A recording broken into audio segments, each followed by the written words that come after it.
I think that playing hardball can simply mean I am committed to certain values, and those values I'm going to stick to. I'm going to stick to these values even when it's disadvantageous to me. I think that that form of playing hardball in the Yeah. long run is going to be a lot more effective than the kind of hardball where, you have an opinion and then you change your opinion because suddenly your opinion isn't popular. Because what does that signal to the voters? What does that signal to the voters? That just weakens their faith in institutions. And oftentimes, voters' faith, again, as we were talking about there early when it comes to voters not necessarily having deep opinions about institutions, if you weaken a voter's faith in one institution, oftentimes it just weakens their faith in all the institutions. This is the last year of a lame duck president.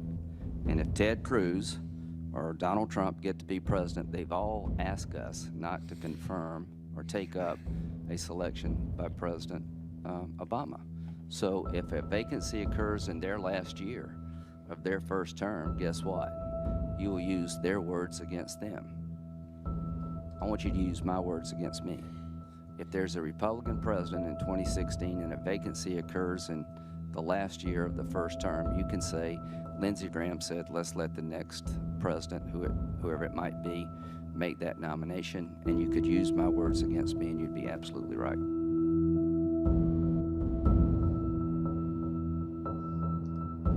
Yeah, so I mean, I think that clip's very self-explanatory. I Yeah. don't think that you really need to explain that clip to anybody. Anybody can see what that clip says and be like, hold on, that guy is not being straightforward with people, not really being straightforward with the voters here. I'm not a huge fan of either party, but I mean, this is a situation where these individuals, Lindsey Graham, Mitch McConnell, they'll say or do anything in the moment, and it just doesn't really matter 4 years later what they said. Like, no, like, okay, so people are going to show this. Lindsey Graham's still going to do what Lindsey Graham's going to do.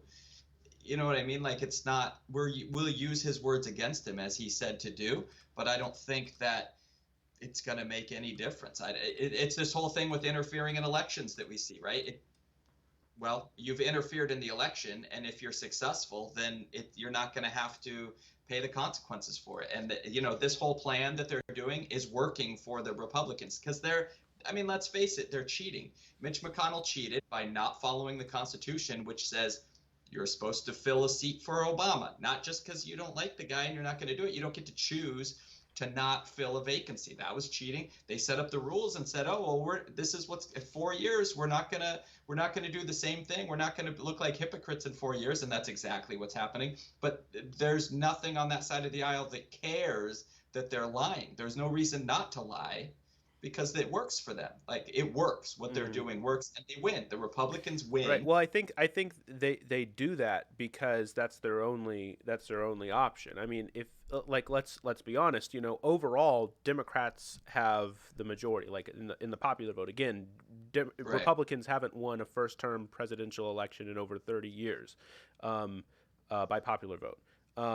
And so, yeah, you have a party that doesn't have popular support overall, but we have institutions that ensure that they still have some kind of governing coalition. So I pulled up these articles here. Senator Lindsey Graham reverses earlier statement, supports Trump filling SCOTUS vacancy. Graham signals support for confirming a Supreme Court nominee this year. So, I mean, again, you see Lindsey Graham here sort of reversing his opinion. That clip we just showed you there, and there's other clips just like it, by the way. That's not like the only clip. He's said this multiple times now. Lindsey Graham running around saying that in the past he would say, use these words against me, hold these words against me, and here he is, first thing out the gate, saying, oh, whatever.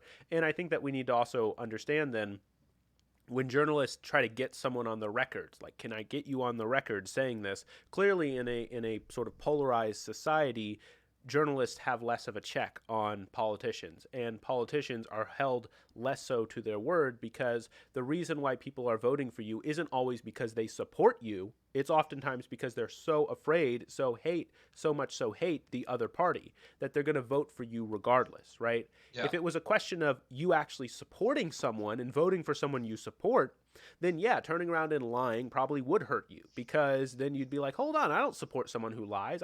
That's not me. That's not what I do. But if you're voting for someone because you oppose the other guy, well then, your guy that you're voting for can do whatever you want. Right. And so we need to talk about the fact that having these polarized institutions create situations where politicians can be more dishonest with us. Um, and that's a really big problem. That's a really big problem. So journalists aren't able to actually check politicians by like, look at what you said here, try to explain yourself, and then, they look stupid. Well, can't really do that. Can't really do that. Right. Yeah. No, I agree, and I don't know what the answer is. I mean, I don't know how you transform those institutions, considering that it would be done by the people you put in office, and the people that keep getting put in Yeah. office, it's not in their best interest. It's not in Lindsey Graham and Mitch McConnell's best interest to play by the rules. It's not in their best interest to care. I mean, this is literally breaking democracy, right? And so we want to talk about, oh, look at what Trump's done to democracy. And yeah, what Trump has done to democracy is horrible. But Mitch McConnell was already breaking down democracy. It's not like Trump's the only one. Trump There are is like a numerous distraction. individuals there destroying democracy. What was that? I would say Trump is kind of like a distraction in my view. I think McConnell's far worse for our institutions and for the safety of this country than Donald Trump in my view. I mean, Donald Trump just kind of does crazy things, creating cover for other people to do things. It seems to me, um, and all of these things are deeply tied up with having like a healthy political dialogue. Like people think that Right. like by bringing up these conversations that you're discouraging healthy dialogue. No, like these institutional questions are tied up with our ability even to relate with one another as friends and as coworkers and as family. Like how are you going to lead a good life with other people who you need to dialogue with if you have these opinions that if you mention them, people disown you and the like. And so it's really important to have these honest conversations if we're going to sort of be productive as a society.